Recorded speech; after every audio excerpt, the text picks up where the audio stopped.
Consulting is running a series of podcasts, during which we hear about the careers and backgrounds of some of the world's most successful technology leaders. Today, we are talking with Rob van Dijk, CEO at icorp in the Netherlands. Hi, Rob.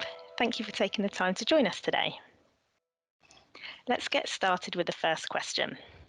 You've enjoyed a long, successful career within technology during the past 30 years, starting with Capgemini and now running icorp. Can you describe the highlights of your career? I started studying aerospace engineering, that is about airplanes and rockets, at a technical university.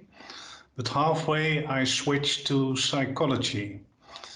After graduation, I started working for a large IT company called Capgemini, still existing, still large, very large.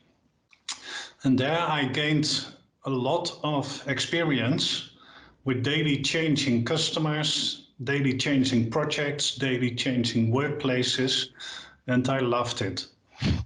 Later, by coincidence, I became a contractor. I worked as project manager, software developer, interim IT manager.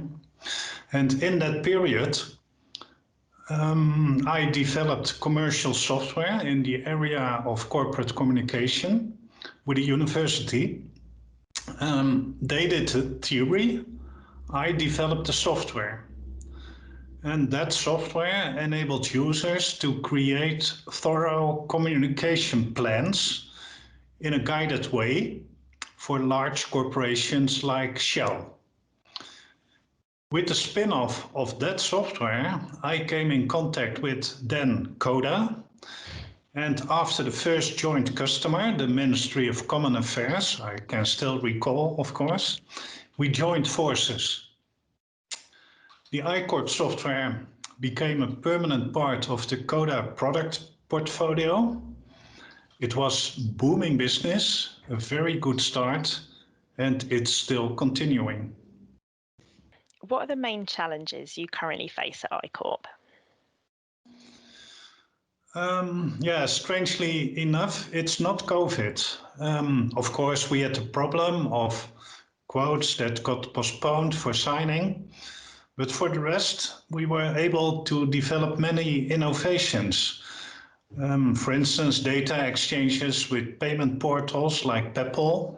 Maybe you know of it. It's a European initiative, very important. It's now possible with our software. We can now read emails from Exchange to take information from it. For instance, when you receive purchase invoices, it's all now automatically translated into the database. We created a lot of APIs and used other APIs for technical people, but a lot of innovations we were able to develop in this period. Maybe interesting to know is that since a few years we have a direct channel with the Faculty of Informatics of university, and that channel gives us a lot of bright guys coming in. And we already had good guys working for us. So together we have now a very good team for building these innovations. Well, you can say we as management, I as designer, we have the framework and the vision. And the developers have the techniques and the drive. And that leads to a very good combination. So yes, we are in very good shape. Maybe also important is that our software has a huge return on investment. There's always a good business case, even in these times, maybe even more. Thanks for sharing, Rob. Now let's talk about you. What personal qualities do you possess that enabled you to be successful working within the technology industry? Yeah, I'm not so fond of talking about myself, but I can explain a little. I think it's my curiosity, my drive to explore. I have that. And secondly, I have an interest and capability in algorithms. Algorithms form the basis of software designs and for implementations. The software is very flexible, so we must know a lot before we implement. And I like to think in abstractions and to see patterns. Call that my analytical skills. Also key, I think, is my interest in business processes and people. Most knowledge is in the workplace. You only have to absorb it and to see the main lines, and I like that kind of activity. Furthermore, there's the cultural aspect. I really enjoy seeing, we are a very international company, seeing the differences in cultures between the English, the Dutch, and the Germans. It's always fascinating to see the resemblances and the differences. So, yeah, in fact, you can say IT has it all, the social and the technical side, and that makes it interesting for me. And what motivates you and makes you want to get up in the morning? In fact, it's the feeling of we are creating something together today with the team, with the colleagues, with the partners. Compare it to Lego pieces where you can play with.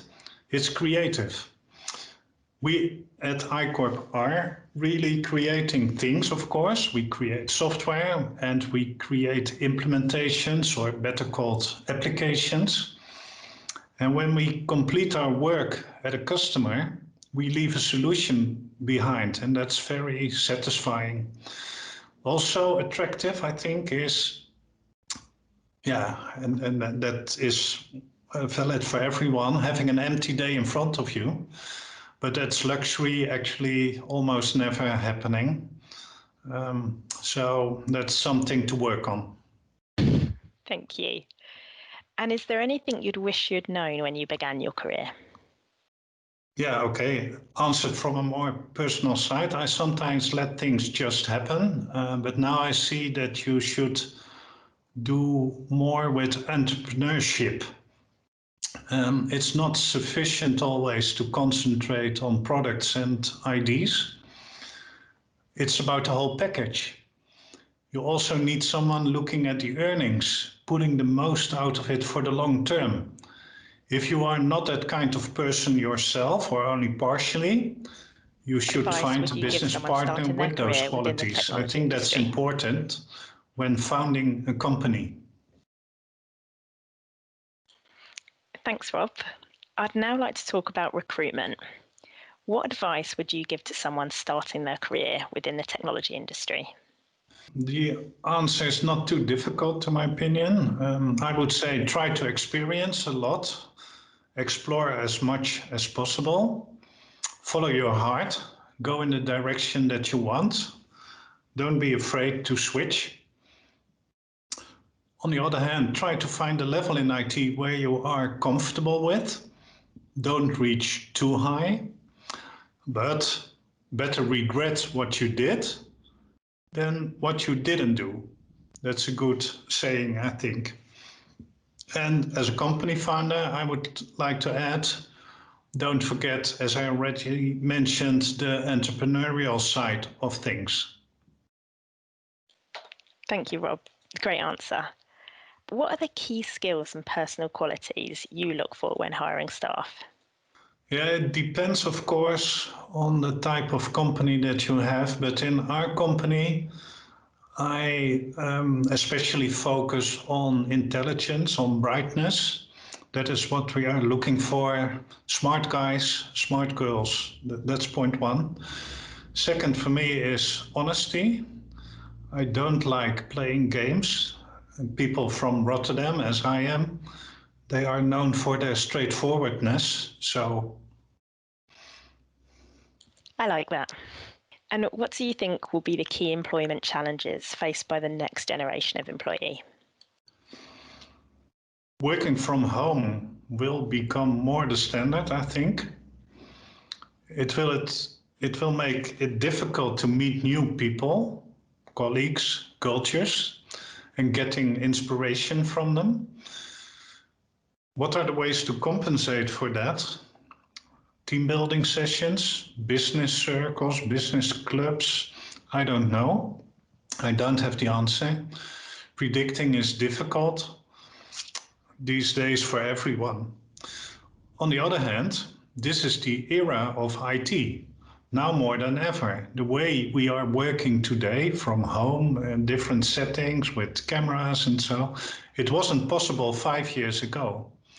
So in these difficult times, IT industry is not a bad place to work in. I think you're right. We can't avoid the subject of COVID-19, and No. I'd like to ask, what do you think will be its impact on the global economy during the upcoming years?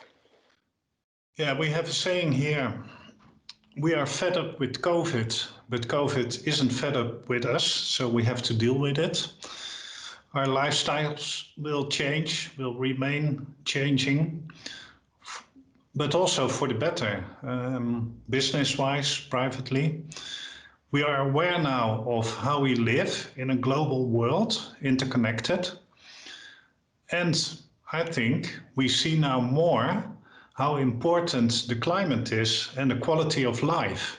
It's not all about pounds and dollars and euros. Overall, I'm quite positive. This is a change for the better.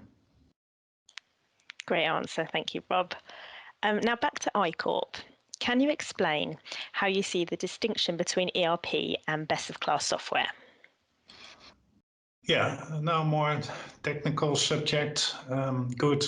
ERP solutions are generally suitable for larger manufacturing companies. That's the background.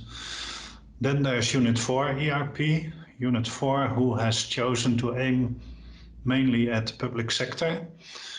However, we see a lot of companies in other industries that use specific industry solutions, in fact, best-of-class solutions. Think of logistics systems, media systems, or healthcare systems. Those companies are usually also looking for best-of-class finance and order-to-cash solutions, and the connections between all those systems in a complicated landscape. Well, those are the industries and companies that icorp focuses on with our best-of-class complex billing, credit management, data bridge, and other solutions. Thank you, Rob. That was really interesting. Which steps in financial and administrative processes are the next candidate for automation? What we saw first were the key processes being automated, like core finance. That's already a long time ago. Then you got the preceding and succeeding processes that underwent automation, like sales invoicing and purchasing, focusing on orders. And I think now it's time for a further stretch towards credit management and automated quoting. And we deliver those solutions already. And for our last question today, Rob, could you tell me what the target industries for icorp? Yeah, in the meantime, icorp has developed a lot of software. We have now a very broad suite of software programs. But if you look from a distance, it's all about algorithms. It's standard software, but fully loaded with algorithms that we can set to adjust to every business, to adjust to every industry. Well, that statement is proven by our customer base, which ranges from government to finance institutions and from logistics to media to healthcare. And as I explained, we are best in industries where other systems than ERP are key. In complex landscapes, that is where we flourish. Thank you for contributing. That's all we've got time for today. You're welcome.